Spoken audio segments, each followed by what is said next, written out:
We're Joseph and Kaylee, an international couple from the Czech Republic and Canada. We bought a 2008 extended Sprinter van, packed up our flat in Prague, and moved out to my village. Our plan is to convert our van into a tiny home on wheels and travel around Europe with our dogs Arthur and Athena. This week we are running electrical wires in our van. So I should probably point out that our electrical system is going to be a little bit intense. Because of the layout that we have chosen, we have the bathroom right in the center of the van. So basically, each room, the bedroom, kitchen, and living room, all need to have their own outlets and are unable to share an outlet from a different room. We also are going with, I would say, an excessive amount of lighting options. Definitely more than average, just because we want to be able to use different rooms at different times without disturbing the other person, or just like have like nice mood lighting and that sort of thing. So we have a pretty crazy plan in mind for our electrical system. So we've already taped out the layout of our van, and now we are going to go in and tape out our electrical system.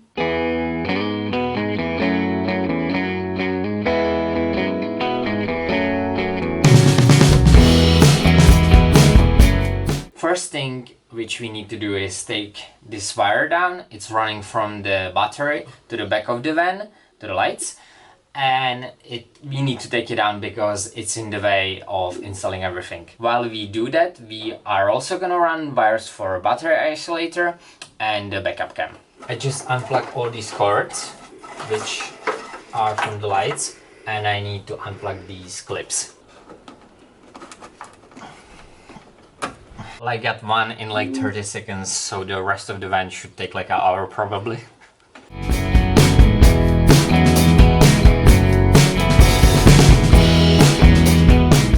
So it is now over a week later. We have more or less been at a standstill because Joseph has had the worst case of analysis paralysis that I have ever witnessed. After the last time we saw you, Joseph then carried a drill around the van trying to figure out what to do for like, I don't know, 4 or 5 hours. Basically, we just have way too much wire, and this has been like Joseph's big project that he's been working on, the electrical system.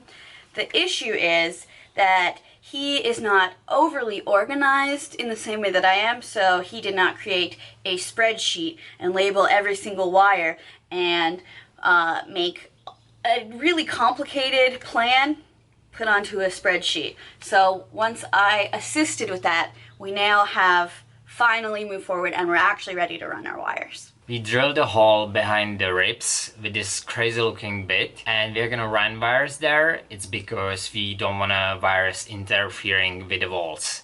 And once I did that, I cleaned it with the sandpaper, cleaned it with the epoxy, and then painted it. We also had to get a right angle drill bit to get into some of the smaller places, which also has to do with the delay that we had. So little analysis paralysis, a little bit waiting on a drill bit to show up. So we have this gigantic basket of wires that is really heavy and really full, that is eventually going to be in our walls.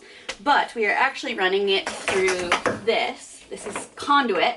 And we're running conduit down the length of the van, and all of our wires go inside of it.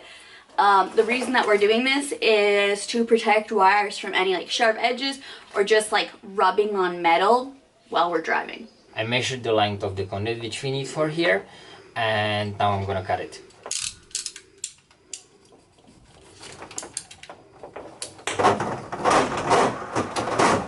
So we just ran all of the conduit, and then I labeled it. Since we have like a lot of conduit running, we actually, in the spreadsheet that I made, we labeled each conduit and like figured out which wires will fit in which one. So we've labeled all of the different conduits, and now Joseph is going to start running the first wires through, which are the most complicated ones because it has our really thick wire for our isolator, as well as it has a wire that has like special end pieces, so to say, because it is for a backup camera. So that's not just like a regular wire. We cut all the wires to a size Then we tag them with the name of the circuit. I attach them to a nylon thread which I run through, and now I'm gonna run the cables with a thread through the conduit.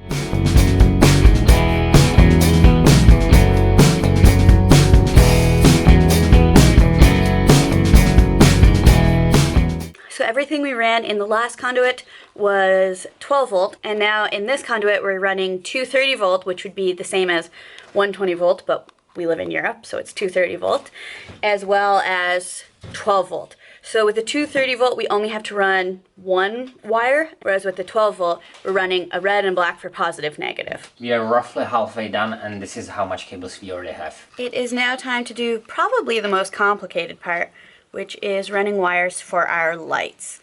The reason this is complicated is just because it's not like where it's an outlet and it's on the wall. We have to run it like all the way across the ceiling, and lots of them, and there's light switches, so it's gonna be a little bit more complicated.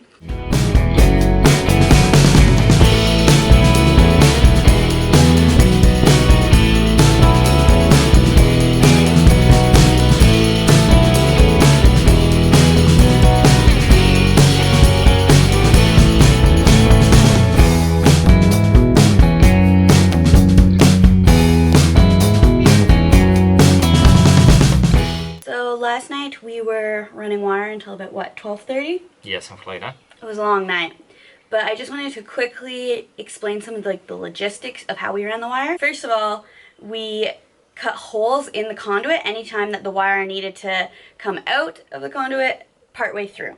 So basically, for example, with lights, a lot of the time it will need to come out of the conduit and then go back in, and then keep doing that. So there's lots of holes ran all through the conduit to make it easier. Another thing that we did was use aluminum tape to tape the wires to the ceiling or walls anywhere that it needed to be run without conduit. For example, if there was only a few wires running, we wouldn't run conduit just for that. And the last thing we did was actually use some foam on any bare metal where the wire was touching, just to make sure that there was no damage to those wires. Now I'm gonna explain how I chose the wires.